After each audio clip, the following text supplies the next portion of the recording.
تو آئیے شروع کرتے ہیں اس میراتھن شفٹ کا سفر۔ کہانی شروع ہوتی ہے صبح 8:30 بجے۔ ڈاکٹر صاحب پہنچتے ہیں ڈیوٹی پر، گلے میں اسٹیتھوسکوپ اور سیدھا OPD یعنی آؤٹ پیشنٹ ڈپارٹمنٹ۔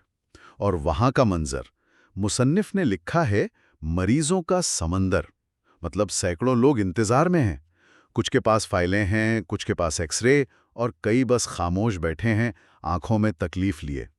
یہ سمجھیں دن کا پہلا سا۔ یہ سب چل ہی رہا ہوتا ہے کہ پھر حکم آتا ہے فوراً ایمرجنسی پہنچو، یعنی کیجوالٹی۔ اور جیسے ہی ڈاکٹر وہاں پہنچتا ہے، تحریر کہتی ہے وہ واقعی طوفان کے مرکز میں ہوتا ہے۔ منظر کچھ یوں ہے، مریض آتے جا رہے ہیں، سٹریچرز کی آوازیں، مانیٹرز کی بیپ بیپ بیپ، ساتھ میں تیمارداروں کا رونا چیخنا۔ اور اس سب کے بیچ ڈاکٹر کیا کیا کر رہا ہے؟ وائٹلز لے رہا ہے، IV لائن لگا رہا ہے، نوٹس لکھ رہا ہے، سینئرز کی مدد کر رہا ہے، ان کی اتنے شدید دباؤ کے بعد کہانی میں ایک موڑ آتا ہے۔ ڈاکٹر کو کہا جاتا ہے کہ وہ 4 گھنٹے آرام کر سکتا ہے۔ واہ، 4 گھنٹے! کچھ تو وقفہ ملا۔ ہاں، بظاہر تو یہی لگتا ہے، لیکن تحریر بتاتی ہے کہ کیا یہ واقعی آرام تھا؟ شاید نہیں۔ کیوں؟ کیونکہ ڈاکٹر کا کمرہ ٹرائیاج وارڈ کے بالکل قریب تھا۔ آپ جانتی ہیں نا ٹرائیاج وارڈ، جہاں ایمرجنسی کے مریضوں کو فوری طور پر ان کی حالت کے مطابق ترتیب دیا جاتا ہے۔ جی بالکل، بہت اہم جگہ ہوتی ہے۔ تو وہاں آرام کیسے ممکن تھا؟ باہر سے مسلسل درد بھری چیخیں آ رہی ہیں، لوائقین رو رہے ہیں، لوگوں کے چلنے پھرنے کی آوازیں۔ تحریر کہتی ہے نیند تو آنکھوں سے کوسوں دور تھی، یہ بس آرام کا ایک وہم سا تھا۔ اگلی صبح کا آغاز ہوتا ہے وارڈ راؤنڈ سے۔ تحریر کے مطابق پورے 3 گھنٹے لگتے ہیں، ایک ایک بستر پر جانا، مریض کی حالت دیکھنا، نئے آرڈرز لکھنا، نرسنگ سٹاف سے بات چیت، مریضوں اور ان کے گھر والوں کے سوالوں کے جواب۔ جی، وارڈ راؤنڈز خود ایک بہت تفصیلی اور وقت طلب کام ہے۔ بالکل، اور جیسے ہی یہ راؤنڈز ختم ہوتے ہیں، ایک نیا کام شروع ہو جاتا ہے، مریضوں کی منتقلی۔ کچھ کو کارڈیولوجی بھیجنا ہے، یعنی دل کے شعبے میں، کچھ کو نیفرولوجی، گردوں کے لیے، اور کچھ کو تو SKMs، جو بڑا ریفرل ہاسپٹل ہے۔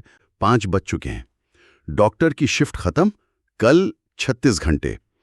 تحریر اس وقت ڈاکٹر کی حالت بیان کرتی ہے، پورا جسم پسینے میں بھیگا ہوا، ٹانگوں میں جیسے جان ہی نہیں، اور پیٹ بیان ہوئی ہے پسینہ، کمزوری، بھوک۔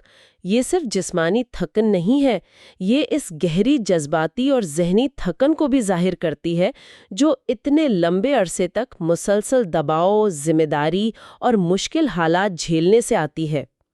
تحریر یہاں یہ دکھاتی ہے کہ اس تجربے کی قیمت صرف وقت یا نیند نہیں، بلکہ یہ جسم اور ذہن پر ایک گہرا اثر چھوڑتی ہے۔ لیکن یہاں تحریر کا جو اختتام ہے نا، وہ چونکا دیتا ہے۔ اتنی شدید تھکن کے بعد آخری منظر میں ڈاکٹر ہاسٹل کے باہر پارک میں بیٹھا ہے، ہاتھ میں چائے کا کپ، جسم تھکا ہوا، لیکن چہرے پر ایک ہلکی سی مسکراہٹ ہے۔ اب سوال یہ ہے کہ یہ مسکراہٹ کیوں؟ تحریر اس کا جواب دیتی ہے، یا یوں کہے کہ ڈاکٹر کے دل کی بات بتاتی ہے۔ شاید آج میں نے کسی کی جان بچائی ہو، اور یہ ایک احساس، یہ خیال ہر قربانی کو، ہر تکلیف کو قابل قدر بنا دیتا ہے۔ تو اس سب کا کیا مطلب ہوا؟ اتنی قیمت کے بعد بھی یہ اطمینان؟ یہ جو آخری سوچ ہے نا تحریر میں، یہ بہت طاقتور ہے۔